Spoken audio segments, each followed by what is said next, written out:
everyone, today we're talking about weight loss plateaus. I got a DM on Instagram the other day from someone asking me to make a video about weight loss plateaus, and I realized that one, I have not made a video about how to break through a weight loss plateau, and two, I started watching other videos and reading other articles about how to break through weight loss plateaus, and all of the advice just made me cringe so hard. So I thought it was time for me to make a Marissa version. How to break through weight loss plateaus in a healthy way that's not gonna screw over your metabolism. But before we get into that, I actually got a separate question on Instagram from someone wondering if I was going to do a similar accountability group for my Brains and Gains program as I did for Project Comeback, and I decided I'm gonna do it. So starting today, Brains and Gains is officially on sale. Brains and Gains is my fitness and lifestyle program for students created to help you get gains in the gym and also use healthy lifestyle practices to improve your brain power so you can get better grades, or if you're not a student, just like generally improve your overall cognition and mental clarity. And as of right now, it is 15% off with the code BG2020. I will leave a link down in the description. This is a roughly 3-month program with instructions on how to fit it into your semester schedule, including exam week workouts, vacation workouts, and this is also not just a workout program. It is a fitness and lifestyle program. So as such, it encompasses all 4 pillars of health. It does have an exercise program,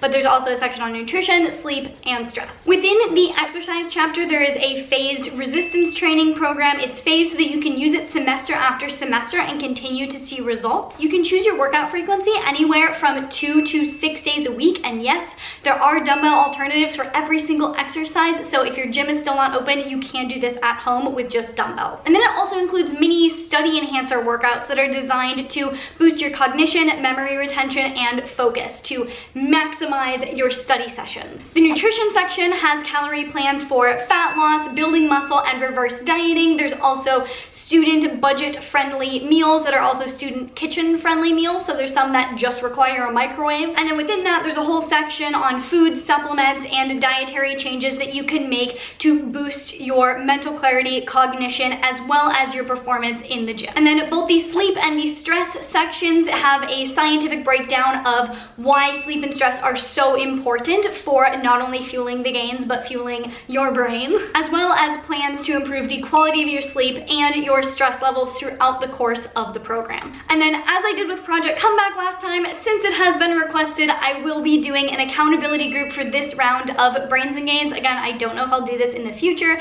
but I figured it'd be a really fun thing. I have personally loved being in the accountability group for Project Comeback, and so honestly, me doing this for Brains and Gains is kind of just doing this for me, because I need y'all to hold me accountable. This is what I've found out, is that if you guys are holding me accountable, I can be a lot more consistent. Throughout Project Comeback, the group has been so active and so supportive, and so I'm really looking forward to doing this again with the Brains and Gains program. So both the ebook and the accountability group are going to be linked down in the description box below. Make sure you use the code BG2020 to get yourself a discount on the program, and I'm so excited to be starting it with all of you guys. Oh, I guess I should mention the start date for the program. I was thinking we'd all start on September 1st, because that's like kind of the average start date for most semesters, but obviously, like, if you need to start like a week earlier, if you want to start a week or 2 later, it's not going to be that big of a deal. But the like official start date is September 1st. If you guys have any questions about the program, whether or not it's right for you, leave a little comment. Feel free to shoot me a message on Instagram and I will get back to you. But that's enough of that. If you are excited to dig into how to break through weight loss plateaus, give this video a big thumbs up, hit that subscribe button for more videos, and let's get into it. First, I'm gonna quickly touch on what a plateau really is and how to know if you've actually hit one. A plateau on your weight loss journey is not just 1 week of not seeing the scale move. It's not even just 2 weeks of not seeing the scale move. And there's technically no like official definition, but I personally would define it as 3 to 4 weeks of not seeing any changes whatsoever, and not just in reference to changes on the scale. If it's only been 2 weeks and you haven't seen any changes, take a deep breath. Your body might just be kind of recalibrating, readjusting things internally that you don't really notice are going on before you keep losing weight. And something that's really important to remember is that your weight on the scale is not really a good metric of progress. There are a lot of other things you should be keeping track of to see if you're still experiencing positive changes, even if the number on the scale itself is not changing. Because the thing is, muscle weighs a lot more than fat. So if you happen to be building muscle and losing fat, you might not see any changes on the scale whatsoever. But but that doesn't mean you're not making progress. So to assess whether or not you're seeing results, make sure you're also checking in with how your clothes are fitting. Take progress pictures, take actual measurements with like a tape measure around different parts of your body. And also make sure you're checking in with your energy and your mood, because if those are improving,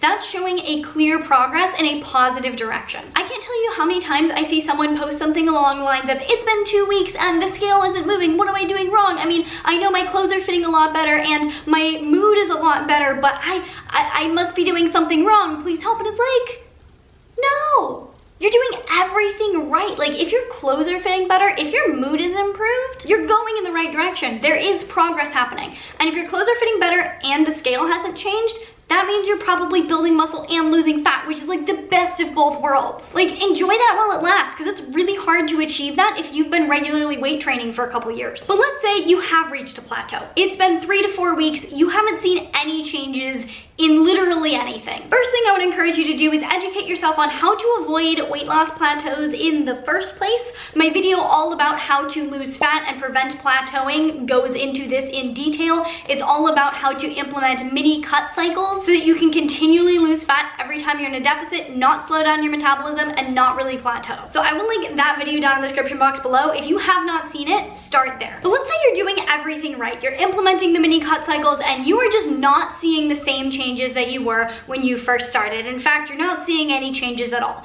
Here's what you don't want to do. Is implement a bunch of extra things that are going to slow down your metabolism. You're already kind of fighting a losing battle, because just by virtue of losing weight, your metabolism is going to be slowing down because you just have less mass on your body. And so you don't want to be doing further things that are going to slow down your metabolism so that by the time you hit your goal weight, you're eating like 100 calories. And this is where I personally have a lot of problems with all the videos and articles that I watched and read about how to break through a weight loss plateau. They all talk about implementing various things that are either going to burn more calories or have you be eating less calories. And both of those things are going to lead to metabolic adaptation, which is going to result in your metabolism slowing down. You're just gonna plateau again. You're gonna have to keep decreasing things, increasing your exercise, and it's just a recipe for disaster. I strongly recommend not applying the eat less, move more mentality to breaking through weight loss plateaus. What you are gonna wanna do instead is implement various lifestyle and dietary changes that are going to increase the rate of your metabolism for you. So instead of creating your deficit by decreasing your calorie intake or increasing your exercise, you're instead going to keep that the same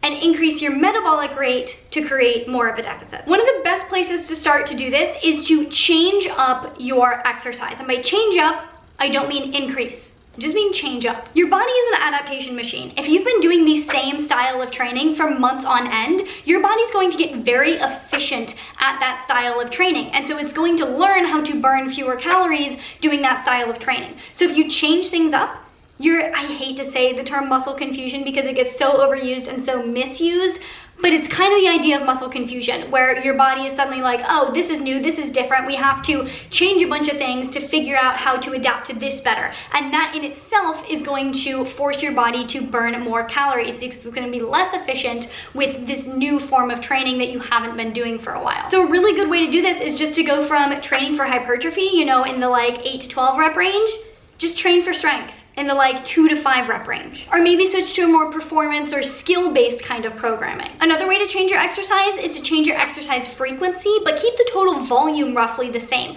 So if you're currently training like 2 days a week because that's all you have time for, try breaking your workouts in half and training 4 days a week instead. So you're doing half a workout 4 days a week as opposed to one workout 2 days a week. Or if you're currently working out at home, like most of us are, you can change it up instead by breaking up the workout throughout the day. So let's say you're working out 2 days a week, take that workout that day and do like 2 exercises in the morning, 2 exercises in the afternoon, 2 more exercises in the later afternoon, and then 2 exercises in the evening. The next thing to look into is changing up your diet. And I don't mean changing it up in order to eat less. Like a lot of people will say, you know, increase vegetables or decrease whatever in order to basically take out calories from your diet. I'm saying keep your calories roughly the same, just change the composition. Your body is always going to lose fat more easily when it's functioning at an optimal level, and so having a diet that is optimal for wherever your body is currently at is going to help with that. So it could mean refining your current diet or completely changing things altogether, because maybe your life circumstances have changed in the last couple months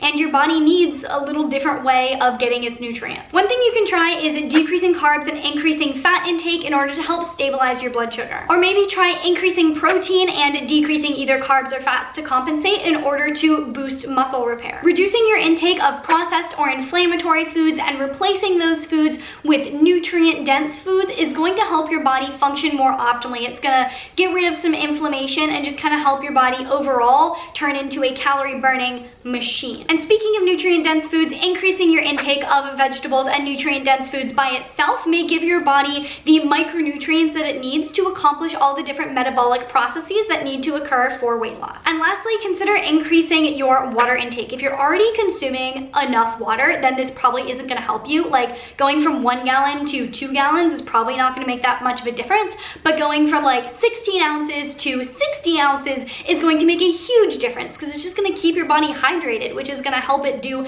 everything that it needs to do. Another thing you're really going to want to examine if you have hit a weight loss plateau is the stress in your life. Simply decreasing the amount of stress that you are experiencing can massively boost your ability to burn fat. First thing is take a general evaluation of your life and see where you can decrease stress. For a lot of people, cutting out stressful, toxic relationships is going to make a huge difference. And I know this is a very, very difficult step, but honestly, it makes a huge difference beyond weight loss. So if you have any toxic relationships going on in your life, consider just like cutting those ties. But if a lack of organization is making you stressed, then consider just like making to-do lists. If work is making you stressed, then consider setting some like work-life boundaries. And once you've conquered those kind of bigger blocks, I recommend adding in things like meditation daily, deep breathing throughout the day, or journaling. And if you've hit a weight loss plateau, the last thing you're gonna really want to step back and take a look at is your sleep. Research shows that not getting enough sleep leads to weight gain or an inability to lose weight through lowering your metabolic rate, as well as upregulating the hormones that drive appetite and fat storage. If you've hit a weight loss plateau and you are not currently getting 8 hours of sleep, what are you doing? You need to fix that. Go to bed 8 hours before you need to get up in the morning. That alone will make a huge difference. But also make sure you're focusing on the quality of your sleep. If you wake up after 8 hours and you feel super groggy, you don't feel refreshed, or if you're waking up regularly throughout the night, there's a lot you can do to get better sleep while you're asleep. I have an entire video about different sleep practices that I recommend to improve the quality of your sleep, so I will link that down in the description box. But in short, things like taking magnesium, wearing blue blockers before bed, or cutting out blue light before you go to sleep. Simply having a sleep routine can help you sleep better. Not eating within 2 hours before bed. There's a whole host of things you can do. So all in all, if you have hit a weight loss plateau, these are some of the best things you can do to break through it. But again, I highly recommend checking out my video all about mini cut cycles, because that will help you prevent plateaus in the first place. But either way, just make sure that when you are trying to break through a plateau, you're not further slowing down your metabolism, because weight loss is already hard. Keeping the weight off shouldn't also be hard, and it's going to be hard if you have to drop your calories down to like 1,200 calories in order to keep losing weight. Because once you plateau on 1,200 calories, even if you've hit your goal weight, you're gonna have to keep eating 1,200 calories, and no one wants to do that. So use these tips to increase your metabolic rate to break through a plateau instead. Leave a little comment down below if you have ever experienced a weight loss plateau and what you did to break through it. If you have any other tips or tricks to share, that would be much appreciated. Make sure while you're down there in the comment section, you take a look at the description, check out Brains and Gains, get yourself into the accountability group. If you like this video, please give it a big thumbs up, because it really does support me and my channel. I really appreciate it. Please share this video with your friends, your family, your neighbors. If you want to see more videos from me all about fat loss, you can check them out over here. To see future videos from me, make sure you hit that subscribe button, hit the little notification bell so you get notified when I post a new video, and I will see you very soon. Bye.